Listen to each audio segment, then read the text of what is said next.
Yeah, good evening, friends. Once again, welcoming Ninad for presenting his part of practical application of money management measures for youth people. And Ninad, you can take over. Thank you. Thanks, Vishnu sir. Thanks for Yeah, a detailed background of money. Friends आज मैं यहाँ पे I am not going to tell you कि ये यहाँ पे आप invest करो, ये अच्छा यहाँ पे इन्वेस्ट करो. What I am going to do today is that I am going to explain you कि आपको इन्वेस्टमेंट या सेविंग करने के time what you have to see I am not going to give you a fish, I am going to teach you how to catch a fish. ये चीज जो principles है, this are some principles of saving, this are some principles of investments. ये principal आप अगर learn करोगे, ये principles आप ध्यान में रखोगे, तो जिंदगी में कभी भी आप इन्वेस्टमेंट कर रहे हो, कभी भी आप कोई भी सेविंग का डिसीजन ले रहे हो, तो you need to remember this few basic things, because आप कहाँ भी जाओ the basics remain same. Okay, so the first basic is that saving और इन्वेस्टमेंट दो अलग चीजें हैं. तो दोनों के बीच में क्या डिफरेंस है, you need to understand. Saving यानी क्या होता है, ऐसे मेरा 100 रुपीज का इनकम है, 80 रुपया खर्चा हुआ, 20 रुपया बाकी बचा, तो 20 रुपया become savings. But next how what is investment, जो 20 रुपया बाकी है वो मैं इस तरीके से इन्वेस्ट करता हूँ जिससे मुझे रिटर्न जनरेट होगा, तो दैट बिकम्स माई इन्वेस्टमेंट. तो saving is first part, investing is one part next. Examples of saving is that मैंने कैश बॉक्स में या कहीं पे पैसा रखा हुआ है.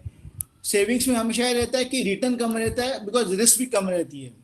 इन्वेस्टिंग में मैंने कोई एसेट परचेस करा या कोई इन्वेस्टमेंट किया हुआ है जहाँ पे मुझे रिटर्न ज़्यादा है बट रिस्क भी है.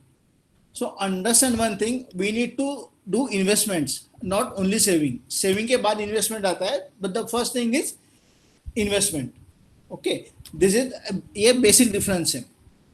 When you talk about money, personal finance, ठीक है, तो देयर आर फ्यू चीज आपको काफी इंपॉर्टेंट ध्यान रखनी चाहिए. जैसे इन्फ्लेशन है. इन्फ्लेशन यानी क्या होता है कि हर एक साल हर एक चीज की प्राइस बढ़ती रहती है, बिकॉज इन्फ्लेशन है, राइट. प्राइस बढ़ती रहती है. अगर 100 रुपया लेके मैं एक शॉप में जाऊंगा और कुछ खरीदी करूंगा, तो 2 साल के बाद मुझे वो चीज वापस नहीं मिलेगी बिकॉज उसकी प्राइस बढ़ी है. तो मेरे जो 100 रुपया है, मुझे इस तरीके से इन्वेस्ट करना है तो उसकी प्राइस भी बढ़ जाए. नॉट ओनली प्राइस बढ़ना, अपना लाइफस्टाइल भी चेंज होता है. Sir PPT is not that.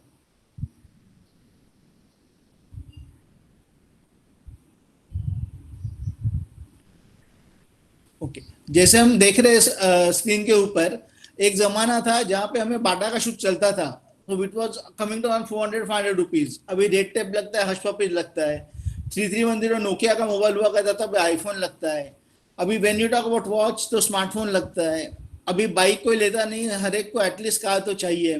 तो जब भी जॉब चालू हो जाएगा तो ख्वाब आ जाता है कि अभी मैं कार ले लूंगा, भले ईएमआई पे लूंगा. तो ये वजह से अपना खर्चा बढ़ रहा है. तो आप कोई भी जब सेविंग करते हो, कोई भी इन्वेस्टमेंट करते हो, तो आपको आज का नहीं देखना है, आपको 4 साल बाद देखना है, right. Next, what is real rate of return, यानी मैं जब इन्वेस्टमेंट करता हूँ, लेट्स से कि 100 रुपया मैंने इन्वेस्ट किया, मुझे 6% रिटर्न आया. पर जैसे हमने देखा कि इन्फ्लेशन है, अगर इन्फ्लेशन मेरा 4% है, तो मेरा actual real rate of return 6 - 4 2% ही है. 2% is my actual return, right. तो दीज आर सम नंबर्स 1981 से 2018 तक एक्चुअल नंबर्स है. What kind of returns different instruments have generated.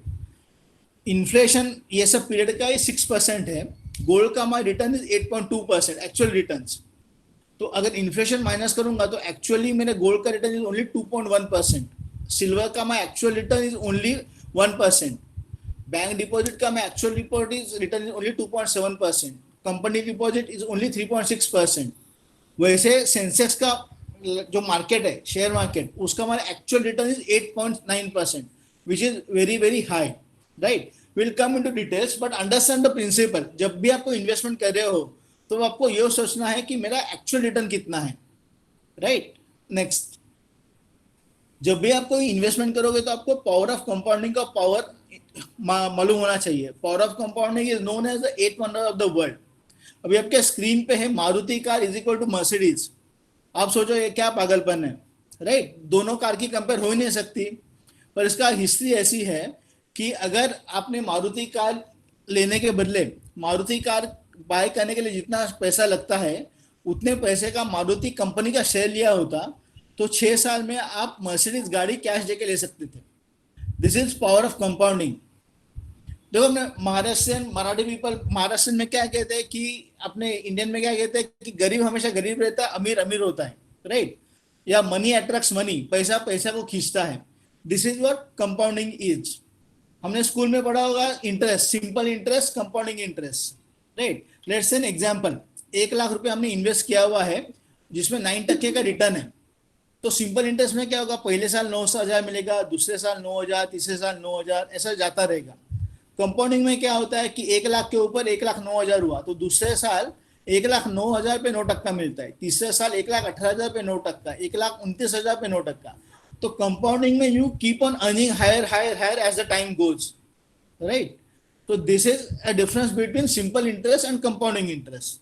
तो इफ यू अगर आप ये लंबे टाइम के लिए इन्वेस्टमेंट करते हो 30 साल के लिए तो उसका सिनेरियो कैसे होता है देखते हैं. नेक्स्ट देखो, ये सेम इंटरेस्ट सेम अमाउंट हमने इन्वेस्ट किया 1 lakh at rate of 9%. Simple interest में अमाउंट बिकम 3,70,000, वही कंपाउंडिंग में अमाउंट बिकम 13,26,000 रुपीज. तो इतना बड़ा डिफरेंस होता है. आपने इन्वेस्टमेंट सेम किया है, आपको रिटर्न सेम आया हुआ है, बट जबकि आपने ऐसा प्रोडक्ट चुना है जिसमें कंपाउंडिंग इंटरेस्ट होता है, सिंपल इंटरेस्ट नहीं होता है, आपको 4 गुना ज्यादा रिटर्न आया हुआ है. तो यहाँ पे बेसिकली प्रोडक्ट का नॉलेज आपको कुछ नहीं है, but you know the basic of investment कि रिटर्न हमेशा कंपाउंडिंग होना चाहिए. तो ये बेसिक ऑफ इन्वेस्टमेंट है. Next, right? हम हमेशा इन्वेस्टमेंट कैसे करते हैं, उसका ऑब्जेक्टिव क्या होता है कि पैसा बढ़ना चाहिए. तो जनरली अपना एक इंडियन टेंडेंसी होता है कि पैसा डबल कब होगा. तो रूल ऑफ 72 करके एक रूल है जो आपको बताता है कि आपका पैसा डबल कितने टाइम में होगा. लेट्स से कि आपका इंटरेस्ट रेट 8 है तो 72 divide by 8 is equal to 9. तो 9 ईयर में आपका पैसा डबल होगा. वही आपका इंटरेस्ट रेट अगर 12 है तो 72 डिवाइड बाय 12, 6 साल में आपका पैसा डबल होगा. ये बहुत सिंपल थंब रूल है. So you need to understand. जब आप कोई प्रोडक्ट कुछ भी लेने जाते हो उसका इंटरेस्ट रेट कितना है, 4% है, तो मेरा पैसा डबल होने के लिए कितना साल लगेगा. कहीं आपका इंटरेस्ट रेट 9% है तो मेरा पैसा डबल होने के लिए कितना टाइम लगेगा. तो from that also you able to understand कि ये प्रोडक्ट अच्छा है, प्रोडक्ट खराब है, राइट? नेक्स्ट, जैसे विशु सर ने आपको अभी बताया, राइट, कि हम क्या कहते हैं, जैसा सैलरी जॉब चालू हुआ, पैसा आ गया तो हम खर्चा करते हैं. जैसे विशु सर ने किसी रोड का नाम दिया, वहां पे लोगों ने जमीन बेची, पैसा आया, सारे पैसा खर्च हो गया, अभी वापस जाए बैक टू स्क्वायर वन. तो उसमें क्यों होता है मालूम है, इनकम माइनस एक्सपेंसेस सेविंग होता है. तो महीने के एंड में कुछ पैसा बचता नहीं है. पर अपने को वैसा नहीं करना है. अपने को डिसाइड करना है कि मेरा 1,000 रुपए का इनकम है, मैं महीने का 200 रुपया सेव करूंगी. तो income minus saving is equal to expenses. यानी अगर 1,000 इनकम है, 200 सेविंग है, तो मेरा खर्चे के लिए मेरा 800 रुपया ही है, तो मैं सिर्फ 800 रुपया खर्चा करूंगा. तो मैं महीने के एंड में ऐसा नहीं होगा कि मेरे पास सेविंग के लिए पैसा नहीं है. और this will help you to generate a very good corpus over a longer period of time. Next, Vishu sir ने आपको बताया था कि 20% सेविंग मिनिमम करना चाहिए और 30% आपका लोन होना चाहिए. तो ये एक पर्सनल फाइनेंस का बेसिक रूल है, 50-30-20. 50 में पैसा is goes for your needs, groceries, housing and all other needs. 30% goes for your wants, hobbies, shopping, entertainment and all the things. 20% goes for saving. But this is applicable to a person who is having a family, who is having children, everything. Since you are single at this moment, when you start a job, you will be single. You can plan to do 50% saving of your income. So मेरा 10,000 salary है तो 5,000 should be savings. ये आपको गोल करना चाहिए. When you move on, वो change हो जाएगा, राइट? तो अभी every individual has goals, right? और ये गोल चेंज होता है. अगर आज मैं सिंगल हूँ तो मेरे गोल अलग है. मुझे कोई बाइक चाहिए, मुझे मोबाइल चाहिए, मुझे हाई एंड का वॉच चाहिए, मुझे गर्लफ्रेंड को लेके पार्टी करनी है and lot of things, right? मैं जब मैरिड हो जाता हूँ तो मेरे साथ फैमिली आ जाती है, तो मेरी प्रायोरिटी चेंज होती है, मेरी गोल चेंज होता है. जब मैं रिटायर हो जाता हूँ तो मेरे गोल चेंज हो जाते हैं, मेरी रिक्वायरमेंट चेंज हो जाती है, राइट? तो you can always do the saving your spends depending upon where are you.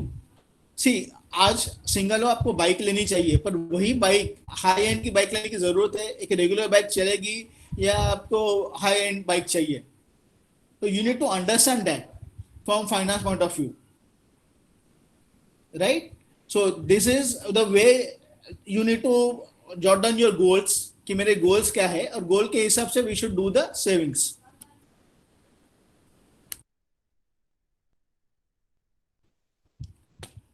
Goals तो आते हैं, राइट? वो गोल्स अचीव करने के लिए अपना इनकम रहता है एंड ऑल द थिंग्स, पर वो गोल अचीव करने का और अपना इनकम, इसके बीच में there are two main things which ना मेक्स योर गोल अचीवमेंट हुआ है. वो क्या है? एक है मेडिकल कॉस्ट. मेडिकल कॉस्ट कभी भी आ सकते हैं, medical emergency can come at any time, right? तो उस टाइम आप ये नहीं बोल सकते मैंने ये सेविंग की हुई है तो दिस पैसा, no, this money is for my XYZ goal, मैं ये हॉस्पिटल में खर्चा नहीं करूंगा. तो आपको करना पड़ता है, तो आपकी सेविंग्स बिकम जीरो. या फिर ऐसी कंडीशन आती है कि earning member is not available, या आपका अर्निंग है वो बंद हो चुका है, तो उस टाइम आपकी फैमिली क्या करेगी? There are people who are dependent upon you financially, तो how are this people suppose to live? तो इसके लिए एक फाइनेंशियल प्लानिंग होती है. तो फाइनेंशियल प्लानिंग में कैसे होता है कि there are three most important aspect of a financial plan. That is you should have your term insurance, you should have your mediclaim, तीसरा है आपको एक कॉन्टिजेंसी फंड होना चाहिए. मैं आपको एक एक चीज समझाता हूँ. टर्म इंश्योरेंस में ऐसा होता है कि in case of your death your family, your nominee gets a fix sum assured. तो objective of insurance is this. लोग अब काफी सारी आपको LIC पॉलिसीज या इंश्योरेंस पॉलिसी बेचने आएंगे, तो you should not buy any insurance policy other than term insurance plan, right? Because इसके अंदर आपको इंश्योरेंस कवर मिलता है. Always remember, insurance and investments are two different things. वो दोनों को आप अलग अलग रखो तो आपका बेनिफिट होगा. The term insurance is very cheap if you start early. 50 lakh का इंश्योरेंस कवर 25 ईयर एज के लिए ओनली 486 रुपीज अ मंथ है. So if anything happens to you, the family will get 50 lakh rupees if you pay only 486 rupees a month. Isn't it very less? Next is mediclaim. Mediclaim होता है for अभी current cases है, corona है, कभी भी हो सकता है. तो कोरोना का बिल आज एटलीस्ट 1.5 से 2 लाख रुपए होता है, राइट? तो 1.5 से 2 लाख रुपए आप कहाँ से लाओगे? सेविंग से करोगे या फिर लोन लोगे? ये सब अवॉइड करने के लिए you should have your mediclaim. तो मेडिक्लेम में ऐसे होता है कि जब भी आप हॉस्पिटल में एडमिट होते हो, हॉस्पिटल का bill mediclaim company directly pay करती है, तो you don't have to pay anything. What you have to pay every year mediclaim का प्रीमियम भरना होता है, which is also very less.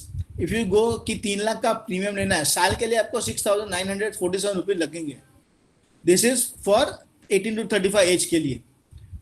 आप 2 अडल्ट है तो 9,700. तो हर एक के हिसाब से वो प्रीमियम चेंज होता है, but this is one time cost. और उसके ऊपर ये जो अमाउंट आप स्पेंड करोगे वो आपको टैक्स बेनिफिट भी देती है, right? The third things come is contingency fund. Contingency fund is emergency fund.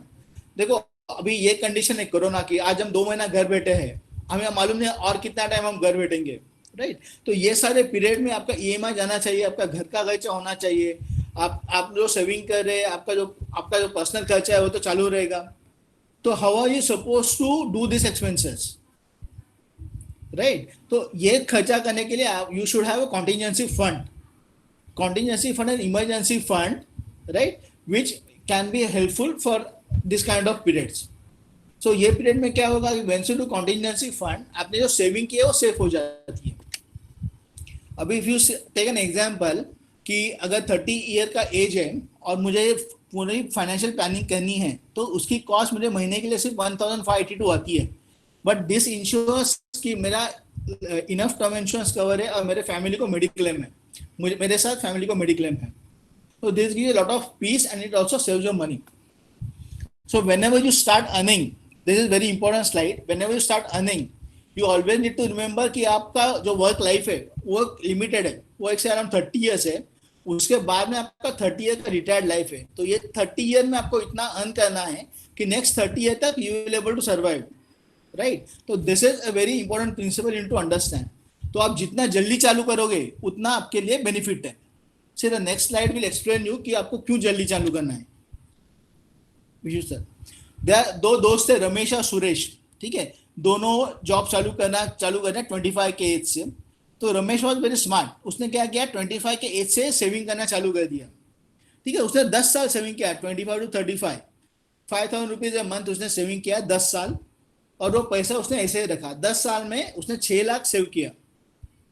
But Suresh started late, Suresh ने 35 ईयर्स से चालू किया और उसने 60 एज तक सेविंग किया, उसने 25 ईयर सेविंग किया। वीज़ रमेश ने सिर्फ 10 साल किया। तो Suresh has invested 15 lakh rupees, वहां रमेश ने सिर्फ 6 लाख इन्वेस्ट किया है। But as Ramesh has started 10 year early, Ramesh का corpus total investment value at the age of 60 has become 1 crore 90 lakhs, वही सुरेश का हैज बिकम 85 lakhs। तो दोनों के बीच में मोर देन डबल का डिफरेंस है। देखो, Suresh has done more than double investment, more than double time के लिए इन्वेस्टमेंट किया हुआ है। But just because Ramesh has started early 10 साल पहले, his value is more than double. दोस्त, ये है वैल्यू, ये this is the importance that if you start early investment, this is example है। You can start with 1,000 rupees, you can start with 500 rupees, right. You can बाद में आप increase कर सकते हो, पर जितना जल्दी आप चालू करोगे उतना आपके लिए वो अच्छा है। तो whenever you start the investment part, saving part, आपके जो गोल्स है वो 3 इसमें डिवाइड होते हैं। एक liquidity which is always short term है, ऑलवेज है। दूसरा शॉर्ट टर्म जो सेफ्टी है। तीसरा ग्रोथ जो मीडियम टर्म लॉन्ग टर्म है। ऑलवेज इज अभी शॉर्ट टर्म इज 3 साल तक, 4 या 5 साल is long and medium term. जैसा आपका टाइम हॉरिजॉन है वो हिसाब से आपको डिफरेंट प्रोडक्ट्स सिलेक्ट करने हैं। अभी आप मार्केट में जाओगे तो there are so many products available, PPF है, पोस्टल सेविंग, शेयर्स है, म्यूचुअल फंड है, इक्विटी शेयर्स है, बैंक अकाउंट है, गोल्ड है, सुकन्या समृद्धि है, नेशनल सेविंग सर्टिफिकेट है, किसान विकास पत्र है, एंड सो मेनी। तो अभी ये जो प्रोडक्ट है वो आपके लिए अच्छा है या नहीं है, ये आप कैसे देखोगे? शॉर्ट टर्म है, मीडियम टर्म है, लॉन्ग टर्म है, राइट। उसमें रिटर्न कितना है, राइट। उसमें रिटर्न कंपाउंडिंग है, उसमें रिटर्न सिंपल है, उसमें लिक्विडिटी कितना है, उसका टैक्स इम्प्लीकेशन कैसा है। ये जो मैंने बेसिक आपको अभी समझा है, कितने साल में पैसा डबल हो रहा है, ये सारे रूल्स आपको अप्लाई करके अंडरस्टैंड करना है कि हर एक प्रोडक्ट को। फॉर योर इमीडिएट नॉलेज मैंने जस्ट डिवाइड किए हुए हैं कौन से product short term long term के लिए है, right. This can change as per the individual और उसका रिस्क प्रोफाइल वगैरह हिसाब से, but this are basic products categories, right. Next, अभी ये जो है स्टॉक मार्केट सेल्स की रिस्की है, वो जुगार है, राइट। तो इन्वेस्टमेंट में हमेशा एक चीज हमेशा आप आपके दिमाग में ऐसा लिख के रखो, higher the risk higher the return, no risk no return. ये सेंसेक्स के एक्चुअल नंबर्स है। 1979 में बीएसई सेंसेक्स चालू हुआ था 100 रुपीज से। उस टाइम मैंने 1 लाख रुपए इन्वेस्ट किया होता तो 2019 मार्च में इसकी वैल्यू 3 करोड़ 90 लाख हुई होती। ये 16% का रिटर्न आया हुआ है, CAGR एनुअलाइज रिटर्न 16%, हर एक ईयर एवरेज 16% का रिटर्न आया हुआ है 79 से 2019 में। और इसके बीच में क्या क्या हुआ है, दो वॉर हो चुके हैं, अपने 2 प्राइम मिनिस्टर के असैसिनेशन खून हो चुके हैं, 10 अलग अलग गवर्नमेंट आ चुके हैं, सुनामी आ चुका है और ग्लोबल क्राइसिस आ चुका है, काफी कुछ हुआ है। इसके बाद में इसने इतना रिटर्न दिया हुआ है, ठीक है। तो जितना आप लंबा पीरियड करोगे उतना वो रिटर्न अच्छा होता है। नेक्स्ट, ये कुछ प्रोडक्ट्स के कंपैरिजंस है। अगर मैं 1,000 रुपीज इन्वेस्ट करता हूँ 81 में, तो मार्च 2019 तक उसकी कितनी वैल्यू होगी, राइट। अगर मैं गोल्ड में इन्वेस्ट करता था तो उसकी वैल्यू होती 18,000, सिल्वर होता 14,000, बैंक डिपॉजिट होती 21,000, कंपनी डिपॉजिट होती 30,000। वही आज मैं म्यूचुअल फंड में या शेयर्स में इन्वेस्ट करता था तो उसकी वैल्यू होती थी 1,77,635। इतना ह्यूज डिफरेंस है if you go for a right kind of product for your investments. So what you decide where do you want to invest, it also will decide कि आपको कितना returns मिलेगा और क्या benefit आपको long term में मिलेगा। Next, जैसे विष्णु सर बोल रहे थे कि you should always develop your passive income, कि आप जॉब कर रहे हो, बिजनेस कर रहे हो, तो उसके साथ साथ में आपको और भी 1 या 2 अलग अलग सोर्स ऑफ इनकम डेवलप करने चाहिए, राइट। वो इनकम क्या क्या होंगे? Is a rental income. For example आपने एक सेकंड होम ले लिया, वो रेंट पे दिया हुआ है। आप बैंक में आपने एफडी किया हुआ है तो उसका इंटरेस्ट आपको रेगुलर आ रहा है, आपने शेयर्स लिए हुए, आपने म्यूचुअल फंड लिए हुए, वहां से आपको डिविडेंड आ रहा है, या आपने म्यूचुअल फंड इन्वेस्टमेंट करके वहां से सिस्टमेटिक विड्रॉल प्लान से एक फिक्स अमाउंट हर एक मंथ आपके अकाउंट में आ रहा है, आप वेरियस एसेट्स बाय करके सेल करके गेन कर रहे हो, या आपका कोई प्रॉफिट बिजनेस चालू है जिससे आपका थोड़ा बहुत प्रॉफिट आ रहा है, तो you are never dependent upon one source of income, you should always have multiple source of income, और ये आपको डेवलप करने पड़ेंगे। तो when you start your job you should have a vision कि बाबा मुझे एक्चुअल क्या करना है, मैं ये जॉब करूंगा कितने साल करूंगा, तो यू शुड योर गोल्स, जैसे मैंने गोल की लिस्ट दी थी, तो उसमें आपका गोल ये भी हो सकता है मैं 5 साल जॉब करूंगा या 5 साल जॉब करूंगी, 5 साल के बाद मेरे पास इतना पैसा होना चाहिए कि मैं खुद का बिजनेस करूंगा, मेरा 2 साल का जो खर्चा है एक्सपेंसेस है वो मुझे ये इनकम से जनरेट होगा, तो आई विल गेट 2 ईयर का breathing period to start form a business, because business में तो डे वन से इनकम आएगा नहीं, राइट। तो you need to that way plan, you need to think आपको क्या करना है, और then you need to make the plans and achieve those kind of plans. Okay, next, now I am giving you some actual numbers, right. ये mutual fund जो होता है, mutual fund में we invest in mutual fund, let's say आप 10,000 rupees per month mutual fund में हमने invest किया, हर एक महीना 10,000 रुपया, राइट।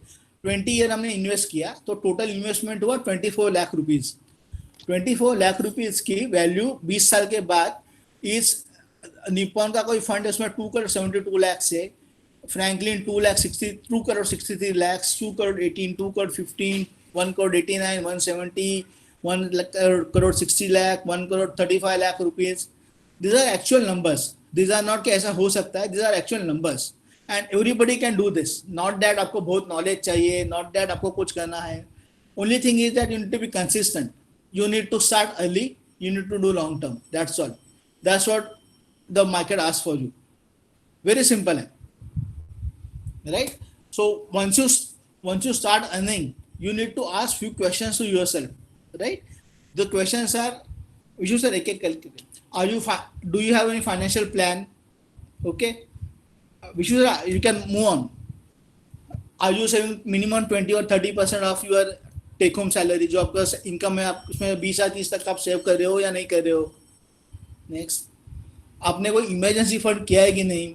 कॉन्टिजेंसी फंड जिसकी हमने बात की थी, तो 6 महीने का आपका जॉब भी जाता है, आप कोई बिजनेस चालू कर रहे हो तो 6 महीने तक आपको इनकम की जरूरत नहीं है, आपका इमरजेंसी लिक्विड में है ना, यानी ऐसा नहीं कि इमरजेंसी फंड का मैंने फ्लैट लेके रखा है और वो भी फ्लैट बिक नहीं रहा है, तो it should be into FD, it should be into gold, it can be into liquid fund depending upon the situation.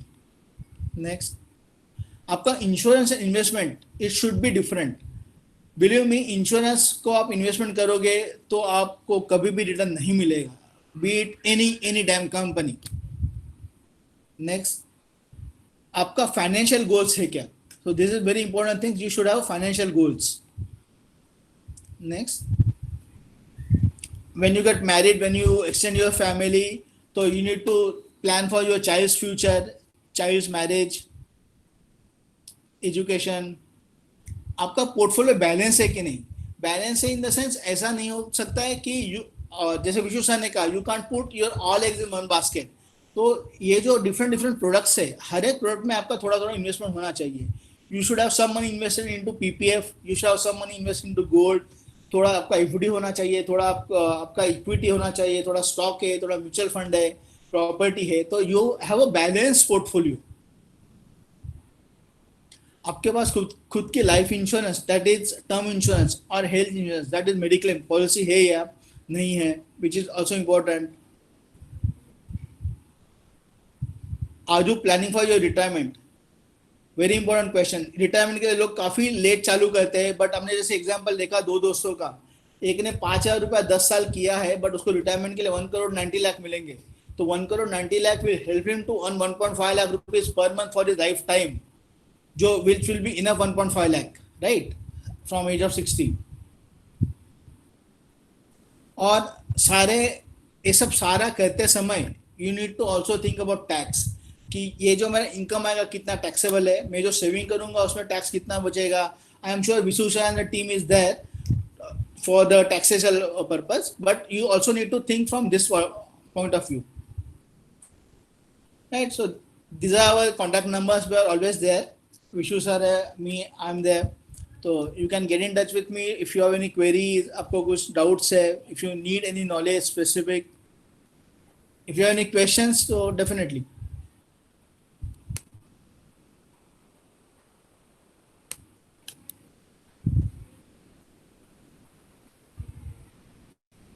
Okay, I was able to see one question. Sir, how we will understand to invest in mutual fund means how safe it is for us. Okay. So basically how does mutual fund works? Mutual fund कैसे करता है कि all over India सब लोगों से they collect the money. Okay. They have a corpus से 500 करोड़ 1000 करोड़ रुपए जो जमा करते हैं and on our behalf they invest money into market. So they invest money into 40 to 50 different companies. And this जो mutual fund है it is governed by SEBI and RBI. They have very fixed rules and regulations. So आज तक एक भी ऐसा mutual fund company नहीं है जो बस्ट हुआ या जो बंद हुआ है. ओके, म्यूचुअल फंड में शॉर्ट टर्म में वोलेटिलिटी रहती है, लाइक द मार्केट जैसे ऊपर नीचे होता है, जैसे रिटर्न नीचे ऊपर नीचे होते हैं.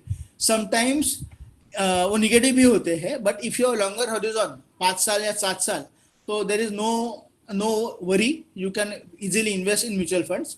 कि कौन से म्यूचुअल फंड में करना है that depends upon your risk profile, आपका गोल क्या है, कितने साल आपको करना है, वो हिसाब से डिसाइड कर सकते हैं. PPF is a public provident fund, right? This is a very good instrument. This is the only one instrument which is tax exempt. EEE बोलते हैं. जब आप पैसा इन्वेस्ट करते हो तो टैक्स बेनिफिट मिलता है ETC के अंदर. पैसा ग्रो होता है तो टैक्स बेनिफिट है. When you withdraw the money at maturity, the money tax free. So it's also a very good instrument. You should invest there. So, sir, which is more safe, mutual fund or shares? Honestly, mutual fund will be more safe because mutual fund manage करने के लिए fund manager है. But if you have knowledge of shares and if you are going to track yourself, then shares will give you little higher returns than mutual fund. That is also a true thing. So, what is the best way to invest? Best way to invest is that you decide कि आपका goal क्या है.